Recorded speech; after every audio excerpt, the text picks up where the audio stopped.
ነገ ሰኔ 1 ከጌታችን አበይት በዓላት አንዱ የሆነው በዓለ ሃምሳ ወይም ደግሞ ጰራቅሊጦስ ወይም ደግሞ ጴንጤቆስጤ ለ120 ቤተሰብ ለ12 ሐዋርያት ለ36 ቅዱሳን አንስትና ለ72 አርዲት መንፈስ ቅዱስ የወረደበት ታላቅ በዓል ነው።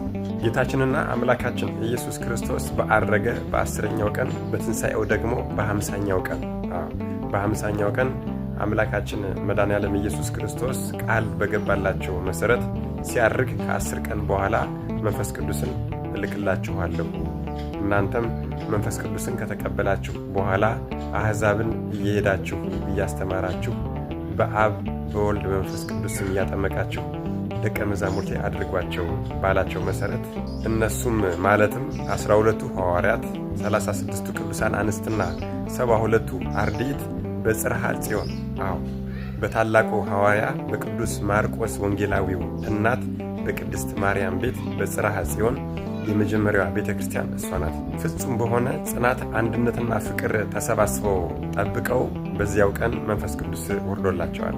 ስለዚህ እኛም በዚህ ቀን አባቶቻችን እንደነገሩንና እንዳስተማሩን በቤታችን ሳይሆን ቤተክርስቲያን ልናድር ይገባል። 120 ቤተሰብ በጽርሐ ጽዮን በመጀመሪያዋ ቤተክርስቲያን በፍጹም ጽናት ሆነው ጠብቀው መንፈስ ቅዱስ እንደወረደላቸው እኛም በቤተክርስቲያን ተገኝተን በዚህ ቀን ጌታ ሆይ ለ12ቱ ሐዋርያት ለ36ቱ ቅዱሳን አንስትና ለ72ቱ አርድእት ያወረድህላቸውን መንፈስ ቅዱስ ለእኔም አውርድልኝ እያልን ልንማጸና ልንጠይቅ ይገባል።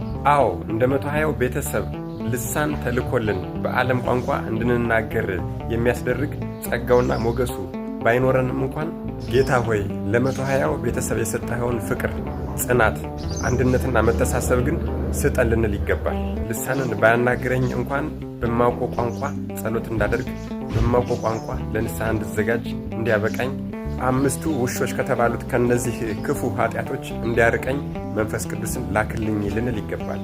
ሙሉ የሌሊቱ የቤተ ክርስቲያን አገልግሎት መሳተፍ ባንችል እንኳን ቢያንስ ግን ቅዳሴ ላይ ተገኝተን ቅዳሴን በማስቀደስ እጅግ በጣም በረከት የሚወርድበት ቀን መንፈስ ቅዱስ የሚላክበት ቀን ነውና በዚህ ቀን ልንባረክ ልንቀደስ ይገባል።